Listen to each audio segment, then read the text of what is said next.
Vos avis sont-ils des dingueries ou pas des dingueries? Let's go. C'est parti. Il n'y en a pas deux, nous dit.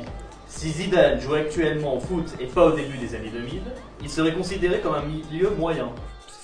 C'est une immense dinguerie Eh, et je le répète, j'entends ça beaucoup aussi. Moi aussi. Voilà. J'entends ça à tout bout de champ que les anciens joueurs, les artistes n'auraient pas eu leur place. Mais déjà à l'époque, il y avait quand même de l'intensité. Pas de Énormément. Il y a, les joueurs sortaient très vite, pareil sur les maestros type Zidane, Kaka, etc. Ça ne les empêchait pas d'être énormes. Donc peut-être qu'il aurait dû adapter son intensité et son corps aujourd'hui, mais ça aurait été un joueur incroyable. Je peux pas entendre que Zidane aurait été mauvais aujourd'hui. Ça, il faut arrêter de le dire. C'est pas parce qu'aujourd'hui tous les joueurs sont plus physiques ou en tout cas sont plus formés à devenir physiques dans leur carrière, y compris les grands attaquants, et qu'il y a moins de créateurs, que du coup, ça aurait été pas facile. Si demain, tu as un nouveau Neymar, par exemple, qui sort, t'inquiète pas qu'il va, il va tout péter. Deuxième avis par M'. Sans la corruption, le Real 2016, 2017, 2018 ne gagne aucune LDC. Alors, non, non, j'hésite pas. Au contraire, pas du tout. C'est pourquoi? Alors là, parce que les gens, ils disent, je suis pro Barça, ce que tu veux. Alors oui, j'ai une sensibilité Barça. Mais à un moment donné, quand on gagne 3 d'affilée de cette manière-là, et à chaque fois en retournant des scénarios, des situations, et en te montrant tout simplement imprenable sur tous les matchs, on peut pas se permettre de dire ça. Donc oui, c'est une dinguerie, parce qu'à un moment donné, on va beau parler de corruption, mais de la corruption malgré tout, entre guillemets, hein. Voilà. Il y en a eu partout, ce que j'appelle pas de la corruption, mais des erreurs d'arbitrage.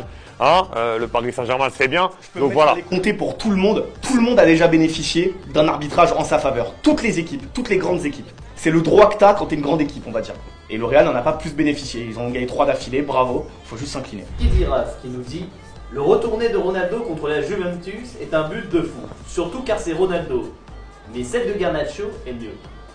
Pas une dinguerie, dans le sens où celle de Garnacho, elle est peut-être plus dure à mettre et esthétiquement un peu plus belle.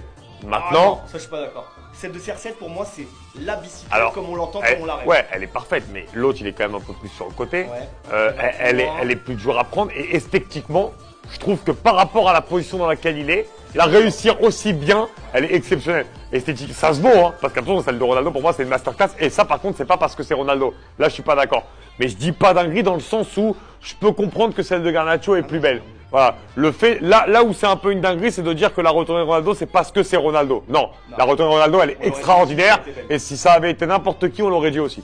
Non, c'est pas une dinguerie. C'est esthétique, quoi, c'est votre avis. Voilà. Les gars, n'oubliez pas de donner vos dingueries dans les commentaires. Et dites-nous si ces avis, ceux qu'on a jugés aujourd'hui, sont-ils des dingueries pour vous? Ou pas des dingueries. Dites-le nous en commentaire. Et n'oubliez pas de vous abonner et de liker. Let's go!